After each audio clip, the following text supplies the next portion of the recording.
हमारी संस्कृति, हमारे संस्कार सदा रहें हमारे साथ। सब्सक्राइब करें तिलक। जरासंध की मृत्यु के बाद अब इस पूरे भरतखंड में कोई ऐसा गदाधारी योद्धा नहीं है जो गदा युद्ध में भीम को परास्त कर सके, केवल एक बलराम को छोड़कर। तो फिर मुझे क्या करना होगा मामाश्री? बस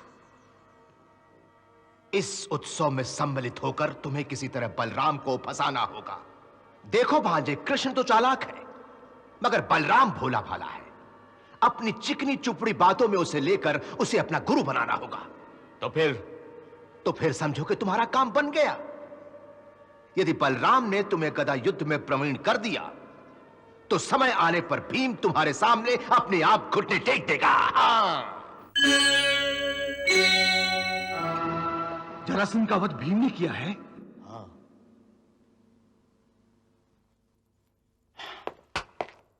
असंभव, ये मिथ्या है। जरासंध का वध भीम नहीं कर सकता। परंतु विदुर की सूचना तो यही है।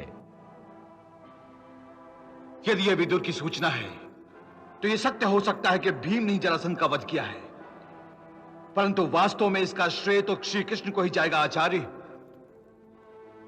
यह तो उनकी कृपा है जिस पर हो जाए। मूकम करोति वाचालम पंगुम लंघयति गिरम यत्कृपा तमहम वंदे परमानंद माधवम। तात सत्य कह रहे हैं आचार्य। श्री कृष्ण स्वयं जिसका साथ दें उसके लिए कुछ भी असंभव नहीं। फिर भी तो यहां के लोग उनकी महत्ता को नहीं मानते।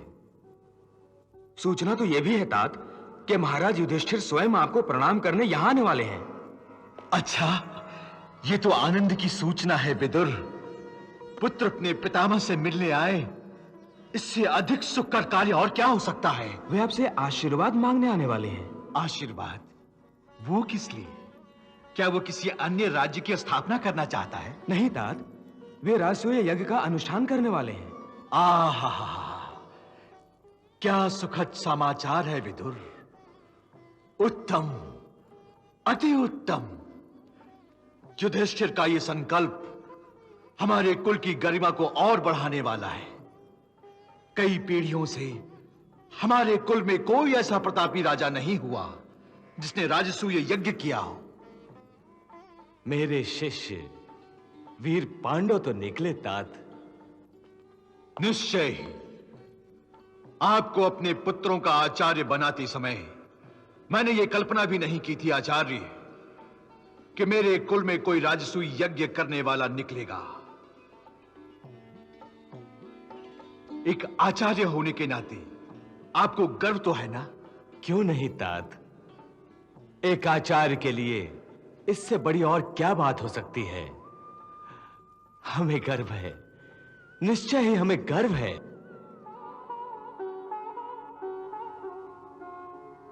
गांधारी जी महाराज।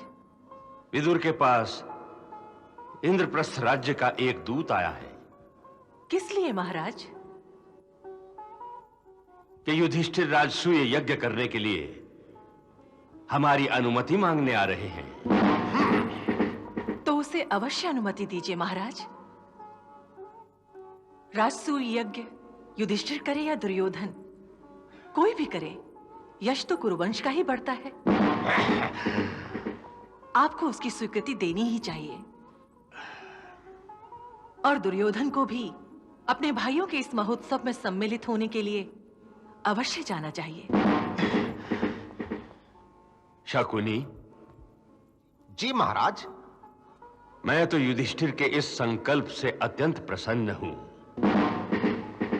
परंतु युवराज दुर्योधन को तुम ही समझा सकते हो।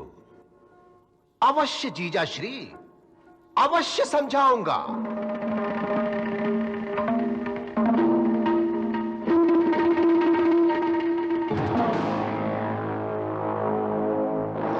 परंतु मामाश्री, हम यदि उनके उत्सव में गए तो हमारी परिस्थिति भी इंद्रप्रस्थ के राज्य के अधीन राजाओं जैसी होगी ना। देखो भांजे, दो ही रास्ते हैं। या तो युधिष्ठिर को सम्राट न मानो तो उससे युद्ध करो, जिसकी अनुमति ना तो पितामह भीष्म देंगे, ना गुरु द्रोण और ना तुम्हारे पिताश्री। इसका अर्थ तो यह हुआ मामाश्री कि हमने सहज में ही उनकी अधीनता को स्वीकार किया है, जो बाल्यकाल से हमारे शत्रु है। नहीं भांजे नहीं, एक दूसरा रास्ता भी है। वो क्या? वो ये, 4 और 2 6। 6 भांजे 6। वो ये कि तुम्हें उनका छोटा भाई बनकर जाना होगा। एक दास की तरह। दास की तरह नहीं भांजे, दास की तरह नहीं, बल्कि एक भागीदार की तरह। अर्थात ये कि तुम भी उनकी यश और कीर्ति में उनके हिस्सेदार बनकर एक सुखद परमानंद का नाटक करो।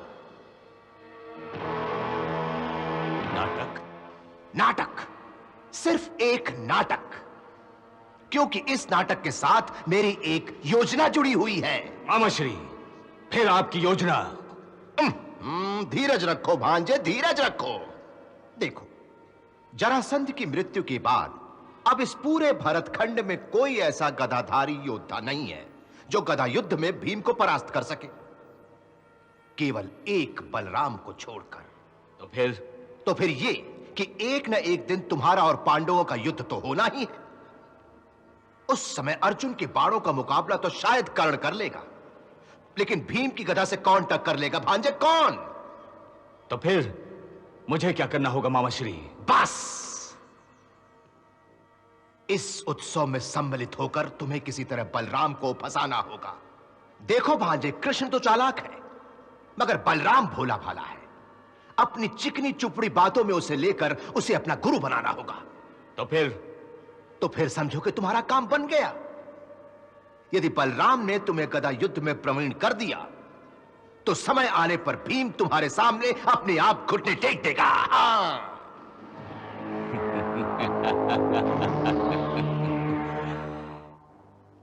तो ये थी आपकी योजना मामाश्री? हाँ भांजे, यही मेरी योजना थी। वाह वाह, अति सुंदर, अति सुंदर। निश्चय ही अति सुंदर भांजे, निश्चय ही। अच्छा तो महाराज आज्ञा दें। अरे इतनी शीघ्रता भी क्या है? हम आपको अभी जाने नहीं देंगे कन्हैया। महाराज, जाना तो होगा ही। कितने दिन हो गए हम दोनों द्वारिका से बाहर हैं, वहां की व्यवस्था भी तो संभालनी पड़ेगी। परंतु मुझे आप दोनों को छोड़ने का जी नहीं करता। इसीलिए तो मैं दाऊ भैया को यहीं छोड़े जा रहा हूं, और उनका भी मन है कि वो कुछ दिन और यहां ठहरे, और उनके बदले मैं अपने प्रिय सखा अर्जुन को ले जा रहा हूं। जाने दीजिए महाराज युधिष्ठिर, जाने दीजिए कन्हैया को। वहां रुक्मिणी भी तो अधीर हो रही होंगी। फिर तो हमारा आपको रोकना अनुचित होगा, और अर्जुन आपका प्रिय सखा भी तो है। हाँ महाराज, तो अब हमें अनुमति दें। अवश्य, शुभ घड़ी भी है, प्रस्थान करें कन्हैया।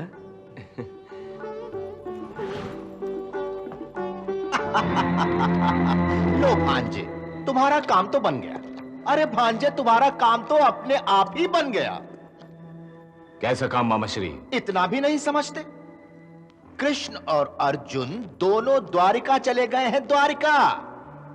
वो चले गए तो क्या हुआ? तो क्या नहीं भांजे, बल्कि ये पूछो कि तुम्हें क्या मिला है। हाँ, क्या मिला है? मुझे क्या मिला है? तुम्हें बलराम मिल गए हैं, बलराम, वो भी अकेले। हाँ, वो यहीं पे रुके हुए हैं। अब बताओ भांजे कि तुम्हारा काम बना या नहीं? मामाश्री, लगता तो है मामाश्री। तो बस तुम पूरी तरह से बलराम की सेवा करो, उनकी खूब चापलूसी करो। हाँ, चाहे जैसे भी हो, तुम्हें उन्हें अपना गुरु बनाना होगा।